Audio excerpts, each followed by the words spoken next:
সবার যখন মন খারাপ তখন আজকের যে বিষয়টি, এই বিষয়টি এর সঙ্গে বেমানান। এ কারণ হলো এটা অনেকটা স্যাটায়ারমূলক এবং এটি পুরনো একটা বিষয়। পুরনো একটা বিষয় এবং বাংলাদেশের বিষয়। লন্ডন যখন গিয়েছিলেন ডক্টর মোহাম্মদ ইউনূস, তো সেই সময় তিনি বিবিসির সঙ্গে একটা সাক্ষাৎকার দিয়েছিলেন এবং সেই সাক্ষাৎকারে তিনি যেভাবে নাস্তানাবুদ হয়েছেন এবং সেখানে অনেকগুলো বিষয় বিবিসির সাংবাদিক তার মুখ থেকে বের করে নিয়ে এসেছেন, সেই বিষয়গুলো এখন পুরনো হয়ে গেছে এবং অনেকে বিবিসির সঙ্গে তার সেই সাক্ষাৎকার নিয়ে দেশের ভেতরে তেমন কেউ করেনি, তবে দেশের বাইরে অনেক ইউটিউবার, কন্টেন্ট ক্রিয়েটর ভীষণ রকম ডক্টর মোহাম্মদ ইউনূসকে খোঁচা দিয়ে অপমান করে যা মুখে আসে তাই বলেছেন।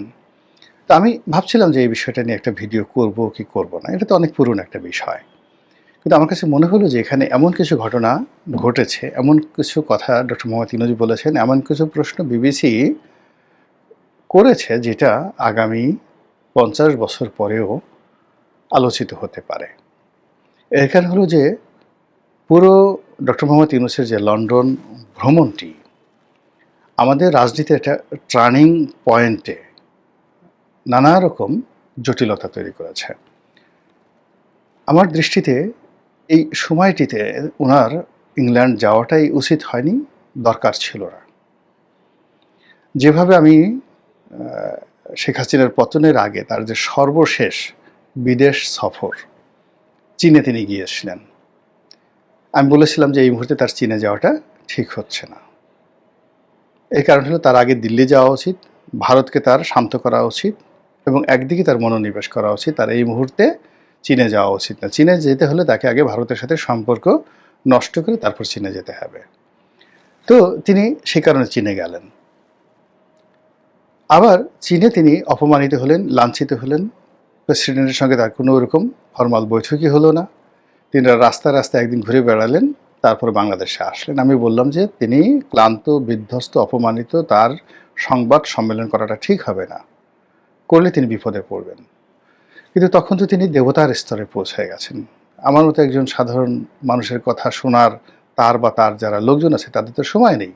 সংবাদ সম্মেলন হলো, সেই সংবাদ সম্মেলনে একজন সাংবাদিক প্রভাস আমিন তিনি একটা প্রশ্ন করলেন, রাজাকারের বাচ্চা নাতিপুতি নিয়ে একটা প্রশ্ন করলেন, আর সেই প্রশ্নের কারণে সারা বাংলাদেশ উত্তাল হয়ে গেল, শেখ হাসিনার পতন হলো। দেখেন ছোট্ট একটা জায়গা থেকে, কিন্তু ইতিহাস খুঁজে দেখেন যে শেখ হাসিনার চীনে যাওয়ার আগে বাংলাদেশে কোনো মানুষ বলেছিল কিনা গোলাম মোল্লা রনি ছাড়া যে তার এই চীনে যাওয়াটা ভয়াবহ একটি বিষয়। তারপরে তিনি ফিরে আসার পরে ইজ দেয়ার এনিবডি, কেউ বলেছিল যে তার যে পরাজয় চীনে ঘটেছে এটাকে ধামাচাপা দেওয়ার জন্য তার কয়েকদিন নীরব থাকা উচিত, সংবাদ সম্মেলন তিনি যে এসে মেলা মেলান অনুগত সাংবাদিকদেরকে নিয়ে, এই মেলা মিলানোটা তার ঠিক হবে না, কিন্তু তিনি সেই কাজটি করেছিলেন।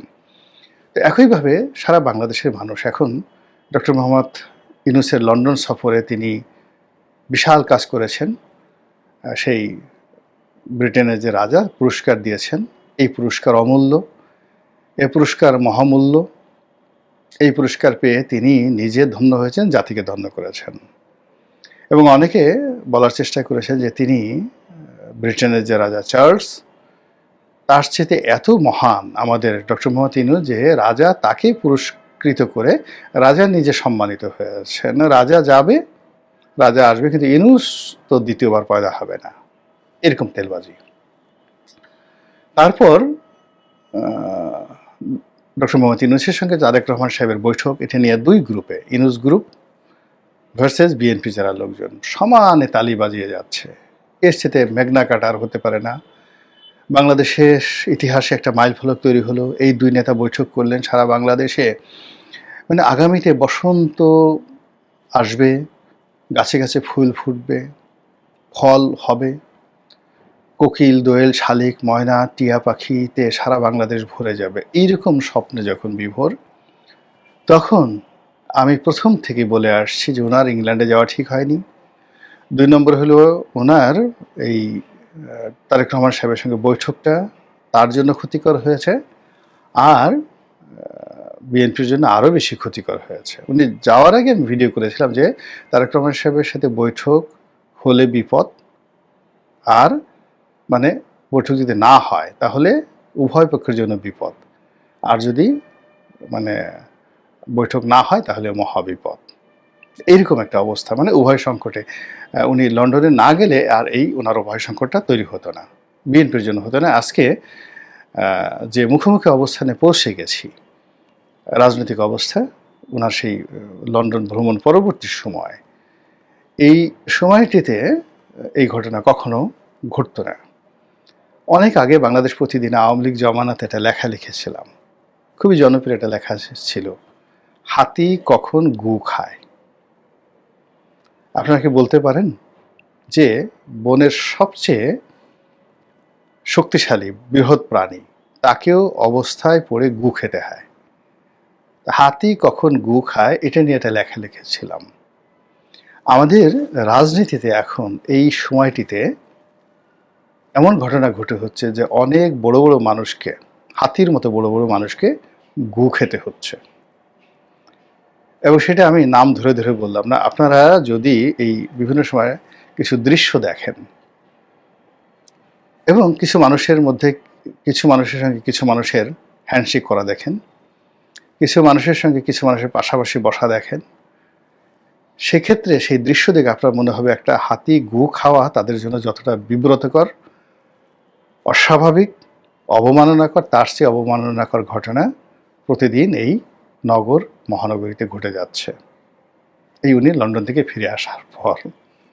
তো যাই হোক, তো সেই কারণে আমার কাছে যেটা মনে হচ্ছে যে একটু দেরিতে হলেও উনার এই লন্ডন ভ্রমণের যে দুটো অংশ, একটা হলো রাজার যে সাথে তার পুরস্কার গ্রহণ, এটা নিয়ে আমি টকশোতে বলেছি, টেলিভিশনে অসংখ্যবার, আমার এই চ্যানেলে বলেছি, আবার তারেক রহমান সাহেবের সঙ্গে তার বৈঠক নিয়ে টকশোতে বলেছি, চ্যানেলে বলেছি। ফলে এই বিষয়গুলো নিয়ে আর বলবো না।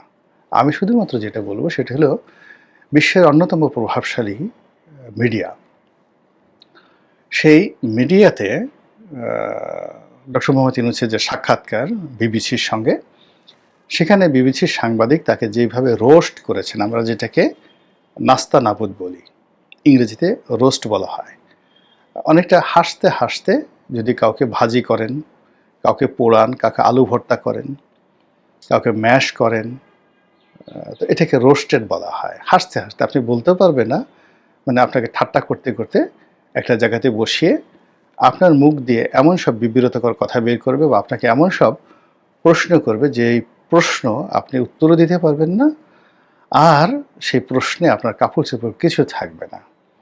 এরকম ইউরোপে রোস্ট হয়, অনেক মন্ত্রী, এমপি, অনেক বিখ্যাত ব্যক্তি, অনেক সেলিব্রিটি তাদেরকে রোস্ট করে। এমনকি ইউরোপ আমেরিকাতে যেটা হয়, যেমন দেখা গেল সন্তান পিতাকে রোস্ট করছে, দুজনই সেলিব্রিটি, তারপরে স্ত্রী স্বামীকে রোস্ট করছে।